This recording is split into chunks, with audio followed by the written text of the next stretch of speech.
नमस्कार, स्वागत है आपका हमारे इस यूट्यूब चैनल पर। मैं मुनमुन श्रीवास्तव आपका हार्दिक अभिनंदन करता हूं। आप देख रहे हैं कि स्क्रीन पर हैं देवेंद्र शर्मा, जो कि दिल्ली यूनिवर्सिटी कॉलेज कर्मचारी यूनियन के प्रेसिडेंट हैं, और साथ में है प्रताप, जो कि जॉइंट सेक्रेटरी हैं यूनियन के। और दिल्ली सरकार के कॉलेजेस में लगातार जो है वो अब धरना शुरू हो गया है, और एक दिन का धरना जो है वो DU की आर्ट फैकल्टी के गेट पर भी हुआ। आगे क्या एक्शन प्लान है और कर्मचारियों की क्या मांगे हैं, इस पर बात करते हैं देवेंद्र शर्मा जी से। धन्यवाद मनोज जी। सर, सबसे बड़ी समस्या ये है कि 2019 से हम लोग लड़ रहे हैं सैलरी के लिए। दिल्ली गवर्नमेंट के जो हमारे 12 कॉलेज हैं, जहाँ फुली फंडेड कॉलेज हैं, जहाँ पे दिल्ली गवर्नमेंट पूरी ग्रांट देती है, वहाँ पे सर 2019 से दिक्कत आ रही है। 3-3, 4-4 महीने तक लोगों को वेतन नहीं मिलता। लोग रिटायर हो जाते हैं, रिटायरमेंट का पैसा नहीं मिलता। लोग हॉस्पिटल में एडमिट होते हैं, उसका पैसा नहीं मिलता। लोगों के चिल्ड्रन एजुकेशन अलाउंस है, वो कुछ नहीं मिलता। परेशान है। 3-3, 4-4 महीने में ग्रांट आ रही है, और अब तो हालत ये हो गई है, फिर 2-3 महीने से पैसा नहीं मिल रहा है। तो हम लोगों ने, क्योंकि अभी 15 तारीख को गेट नंबर 4 पे यूनिवर्सिटी के पे धरना दिया था, सारे 12 कॉलेज के कर्मचारी थे, प्लस हम लोग थे जो एग्जीक्यूटिव के मेंबर हैं। धरना देने का मुख्य कारण यही था कि बजट सेशन था दिल्ली गवर्नमेंट का, और बजट सेशन में हमें ये था कि मैडम रखे, उसका पक्ष रखे कि भाई लोगों को सैलरी टाइम पर मिलनी चाहिए, लेकिन उसका हमने विरोध किया है। टिल टुडे हमारे किसी लेटर का रिप्लाई दिल्ली गवर्नमेंट देती नहीं है, तो हमें कैसा पता लगेगा उनके मन में क्या है, कैसे है। हम लोग उसका विरोध करें। दिल्ली सरकार के खिलाफ तो अभी बीते कुछ दिनों पहले शिक्षकों ने भी प्रदर्शन किया दिल्ली विधानसभा पे, तो अब क्या शिक्षकों के बाद जो है वो अब नॉन टीचिंग स्टाफ ने भी मोर्चा खोल दिया है? नहीं, हमने तो उनसे पहले मोर्चा खोल रखा है सर। हम तो 15 तारीख को धरने पे थे, टीचर्स तो 16 तारीख को धरने पे गए। हमारा मोर्चा तो उनसे पहले चल रहा है। इससे पहले भी हमने बहुत सारी लड़ाइयाँ लड़ी हैं दिल्ली गवर्नमेंट।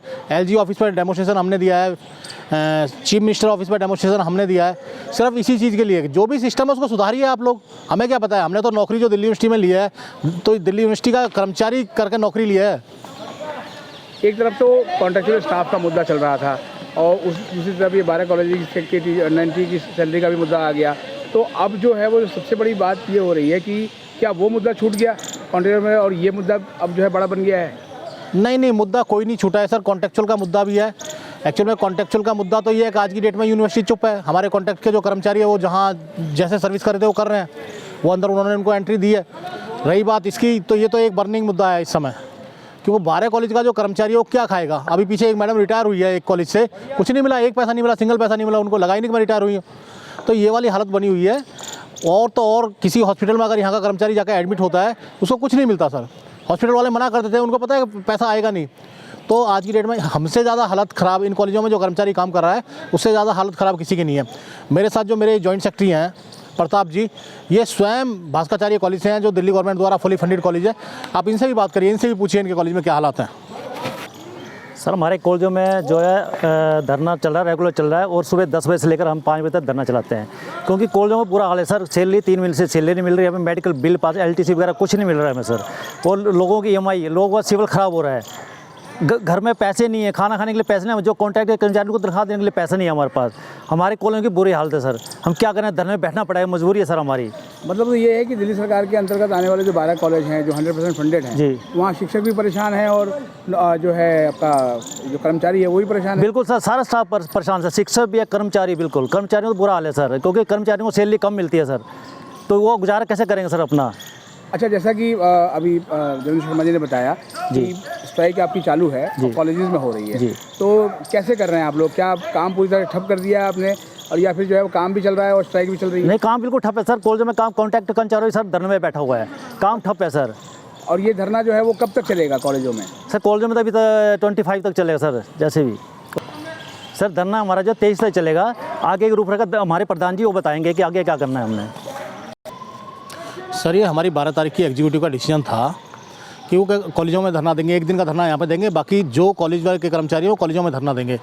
उसके बाद क्योंकि 26 तारीख का हमने ऑलरेडी पहले से डिसाइड कर रखा था कि 26 तारीख से हम लोग यहाँ से एक हफ्ते के लिए धरने में बैठेंगे सर, गेट नंबर 4 पे। और उसमें हमारी पहली डिमांड यही है कि दिल्ली सरकार के कॉलेजों की जो भी समस्या है सैलरी की, हमें नहीं पता कौन फंड कहाँ से आ रहा है फंड, लेकिन ये समस्या का समाधान होना चाहिए। और सर, पीछे जो कमेटी लोगों ने कॉन्स्टिट्यूट करी थी, जो VC साहब ने, आपको पता है कि इसी के अंदर एक कमेटी कॉन्स्टिट्यूट की थी। आनंद फानंद में सेम डे उसका ऑर्डर निकला था, उसमें मुझे भी बुलाया था। तो मैंने तो यही कहा है, जब दिल्ली गवर्नमेंट ये लिख के दे रही है कि या तो अम्बेडकर यूनिवर्सिटी को इन कॉलेजों को दे दो, या फिर केंद्र सरकार ले ले, तो हमने तो सर यही लिख के दिया है कि केंद्र सरकार इन कॉलेजों को अधिग्रहण करे और UGC फंडेड हो, जिससे हम लोगों की समस्या का निदान हो सर।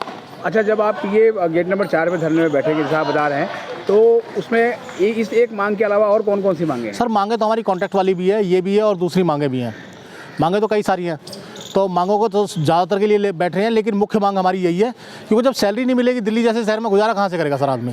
तो ये तो मुख्य मांग है हमारी। अब तो करो या मरो वाली पॉलिसी हमारे लिए तो आ रखी है, हम क्या करेंगे, इससे आगे हम जाएंगे कहाँ। एक कर्मचारी कब तक दिल्ली शहर में बैठा रहेगा। अच्छा, 12 कॉलेजेस में स्ट्राइक चल रही है, ड्यू के और भी कॉलेजेस हैं, तो जो अब ये धरना होगा उसमें केवल 12 कॉलेज के कर्मचारी आएंगे या और बाकी कॉलेज? सर 26 तारीख को तमाम सेक्शंस और तमाम कर्मचारी दिल्ली विश्वविद्यालय का गेट नंबर 4 पे इकट्ठा होगा सर। उसमें 12 कॉलेज नहीं है, जितने भी हमारे कॉलेज हैं उन सबका कर्मचारी होगा, डिपार्टमेंटों में काम करने वाला कर्मचारी होगा, यूनिवर्सिटी का कर्मचारी होगा। तो ये धरना जो है वो 26 से लगातार चलेगा? 26 से एक वीक का हमने नोटिस दिया हुआ है। टिल टुडे अधिकारियों ने बुला के हमसे कोई बातचीत नहीं करी है, और जो धरना है वो 26 तारीख से तो कंटिन्यू होगा। अभी कॉलेजों में चल रहा है सर, रेगुलर चल रहा है कॉलेजों में।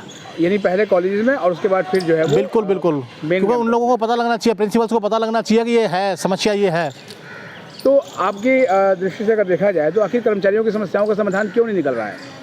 नहीं सर, कर्मचारी की अकेले की समस्या तो नहीं है, टीचर्स की भी समस्या है। मैं तो इसको अकेले कर्मचारी की समस्या नहीं मानता। अगर कॉलेज खुला है उसमें जो भी आदमी एनरोल हुआ है, आइदर वो टीचर है, आइदर वो कर्मचारी है, तनख्वाह तो उसको चाहिए सर।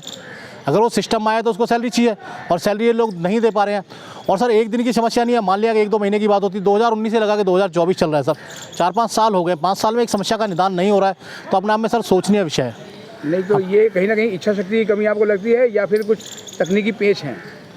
सर मुझे तो कुछ तकनीकी पेच ही नज़र आते हैं उसमें। इच्छा शक्ति तो क्या है, इच्छा शक्ति तो ये है कि अगर हमें प्रॉपर ग्रांट मिलती रहती तो कोई दिक्कत ही नहीं थी, लेकिन उनका भी ग्रांट ना देना, जैसे दिल्ली गवर्नमेंट की गवर्निंग बॉडी है, मैं तो ओपन आपको बोल रहा हूँ इस चीज़ को, दिल्ली सरकार ने जो भी MOU उस समय साइन किया होगा उसके हिसाब से गवर्निंग बॉडी तो दिल्ली सरकार की बननी चाहिए।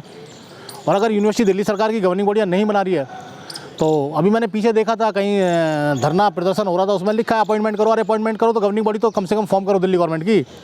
सर हम ये चाहते हैं कि जो भी अपॉइंटमेंट कॉलेज, चाहे वो टीचिंग चाहे नॉन टीचिंग, वो ट्रांसपेरेंट तरीके से क्वालिफाइड लोग आए सर, ये हमारी सोच है। मतलब ये है कि शिक्षक भी सफ़र कर रहा है और जो कर्मचारी है वो भी कर रहा है। सफ़र तो हम सब कर रहे हैं सर। सैलरी में ज़मीन आसमान का अंतर होता है सर। सैलरी वो टीचर है, हम ये नहीं कह रहे सैलरी हम उनके बराबर है या कम है, लेकिन हम जिस लायक हैं उस लायक हमें सैलरी मिलती है। देखो हमारे में तो हर कैडर है, हमारा तो माली भाई भी है, हमारा तो सिक्योरिटी का भाई भी है, हमारा तो सेक्शन ऑफिसर भी है, हमारा तो एडमिनिस्ट्रेटिव ऑफिसर भी है, तो हमारा तो सैलरी स्लैब अलग अलग है हर कैडर के, लेकिन हम उसी हिसाब से अपना गुजारा करते हैं। हम तो अपनी सैलरी तो मांग रहे हैं जितनी हमें मिल रही है, तो सर उसकी डिमांड है, सैलरी का तो मैन है। ये तो वैसे आसमान से गिरे खजूर में अटके की तरह हो गया है। पहले एक मुद्दा चल रहा था, उस बीच में ये सैलरी भी अटक गई, यानी कि जेब में पैसा भी नहीं है, घर भी खर्च चलाना है, और जो कॉन्ट्रैक्चुअल वाले हैं उनकी तो हालत और बुरी है। सर कॉन्ट्रैक्चुअल का तो बहुत ही बुरा हाल है इस यूनिवर्सिटी के अंदर। कॉन्ट्रैक्ट की सैलरी कितनी है, जैसे तैसे करके वो अपना गुजारा करता है, उसमें भी 3-3 महीने अगर सैलरी नहीं मिलेगी, मुझे नहीं लगता उसकी राशन की भी पूर्ति होती है सर। तो ये वाले हालात है, इसमें गवर्नमेंट को और दिल्ली विश्वविद्यालय प्रशासन को जो भी समाधान है उसको निकालना चाहिए, उचित समाधान निकालना चाहिए इनको। आप दिल्ली सरकार और ड्यू प्रशासन दोनों से क्या निवेदन करेंगे? नहीं, मैं तो दिल्ली सरकार को तो बाद में बोलूँगा। मैं दिल्ली यूनिवर्सिटी, क्योंकि जो हमारा लेटर जो हमें मिला है उसमें दिल्ली यूनिवर्सिटी लिखा होता है, उसमें कहीं दिल्ली सरकार नहीं लिखा होता है, तो मैं तो इन्हीं लोगों से डिमांड करूँगा कि ये लोग उस समस्या का समाधान निकालें। तो आपने सुना देवेंद्र शर्मा को और प्रताप जी को। इन दोनों का कहना है कि ये दिल्ली विश्वविद्यालय के कर्मचारी हैं, फंड कहाँ से आता है ये अपनी जगह पर है, लेकिन कर्मचारी सफ़र कर रहा है। शिक्षक तो किसी तरीके से जो है अपना गुजारा चला रहे हैं, लेकिन कर्मचारियों का गुजारा चलाना मुश्किल हो गया है। अगर आप हमारे चैनल पर नए हैं, चैनल को सब्सक्राइब कर लें और इसे अपने दोस्तों के बीच शेयर करें। मिलते हैं एक और एपिसोड के साथ, तब तक के लिए नमस्कार।